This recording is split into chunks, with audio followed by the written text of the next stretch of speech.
To me, I'm going to first go around the topic again. Yeah. To me, I'll ask a question. What's the perception of people on GBV?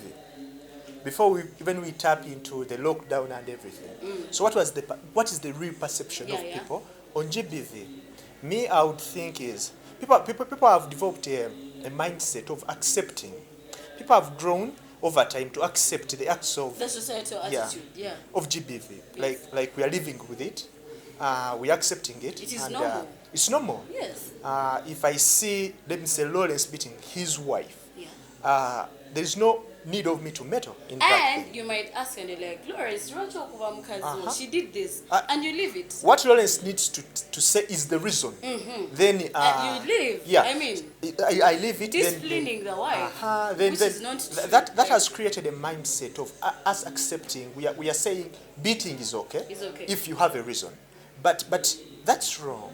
There is no, however many reasons you have. I think the beating is not. However side it's going to, Yeah. whether men or women, because the gender, as earlier we have learned that gender-based violence does not happen. It's not sided. It's not one-sided, but rather it happens to men and women, at even children. So the perception is what we are going about, what we are rounding about, really to deconstruct, then construct how we should understand GBV and how ugly it is. To me, really, it is ugly and it's absurd to see someone beating someone. Then you ask, why are you beating this one? Then someone just states the reason. Then they are let go. And I'm seeing this is denoting down even to courts. Yeah. If a man, let's say, beats a woman, if a man gives credit evidence and the credible reasons why they beat, about why they involved in beating, I think they can be let go. But I think we should really start from a point of view that if you beat, the beating is not supposed to be accepted. In other words, yes, beating is not reprimanded, but they tend to bring reasons why. Not eradicating. Beating. I think I've painted a clear picture where we are now. Yeah. We are giving reasons why we beat, and that's where we are. Now, going into GBV now. GBV is quite a large and a very big concept just to be exhausted by a mere definition. But rather we can use the forms and types to really exhaust its entirety. If you say GBV to me, I can explain it using the forms as you have earlier went around it. Let's say you have stated the sexual violence, then the physical violence, then the economic violence, and so on. But there are concepts in GBV that we need to first understand before we go into the question of the day. Yeah. Let's say we have what we call domestic violence. I think that's violence that takes place at homes.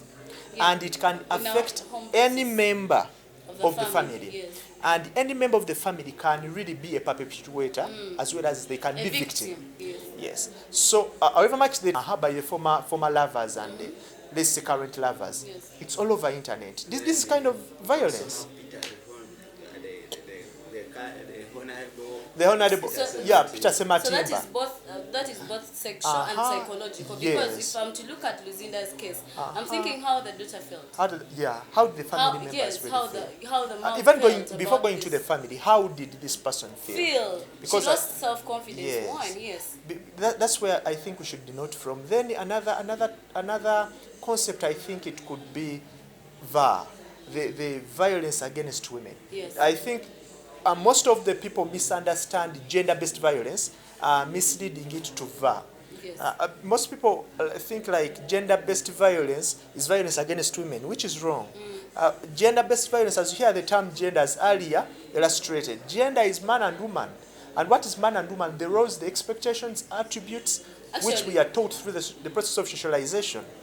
But now, we are diagonizing the concept VAR. VAR is violence against woman. Woman, the kind of violence that's geared to woman alone. Woman as in her own right as woman. And it can be any of the form.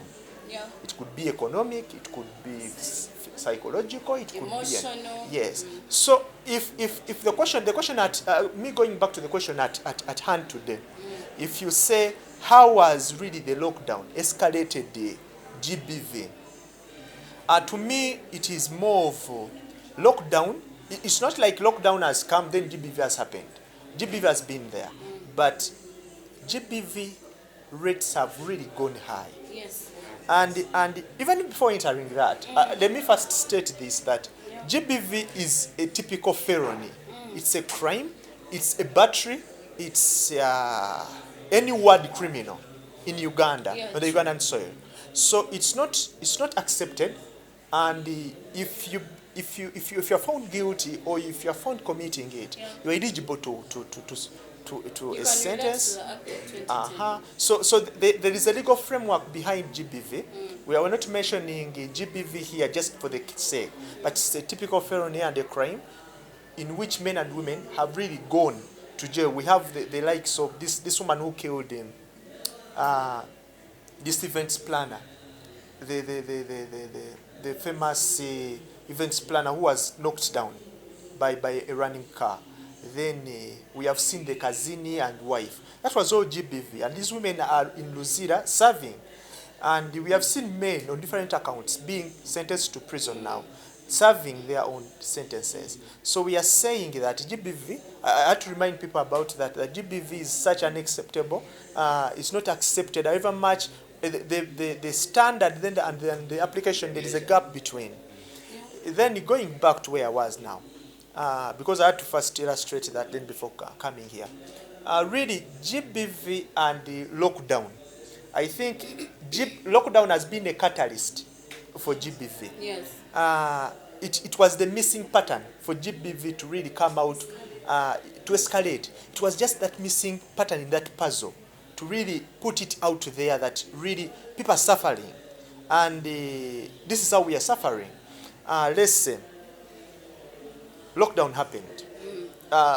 Until of recent that we have been released by the president, but we have been in total lockdown. I think total lockdown it was for approximately... They began was 3 it? months.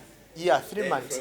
Then they released some, then Approximately 2 years. Then 2 years, carried the whole lockdown. Minus the total, then if you have included the total and then the releasing of some institutions. Yeah. But really, the lockdown has translated into so many things to individual basis and individual level. Let's say if you look at the economic bit of it, really lockdown has caused absolute poverty. It has caused relative poverty to many. It has caused to layout of workers. It has really led to dismissing workers. Yeah. It has led to low incomes because now the organizations and the companies are cutting salaries for these people. We don't have money to pay you. And by the way, And this thing is going back to homes. If they cut my salary, I want illustrate that at my place of work. I will move back home. Then my girlfriend or wife will ask me, there is no salt. And that's where I will illustrate that my salary is no longer enough.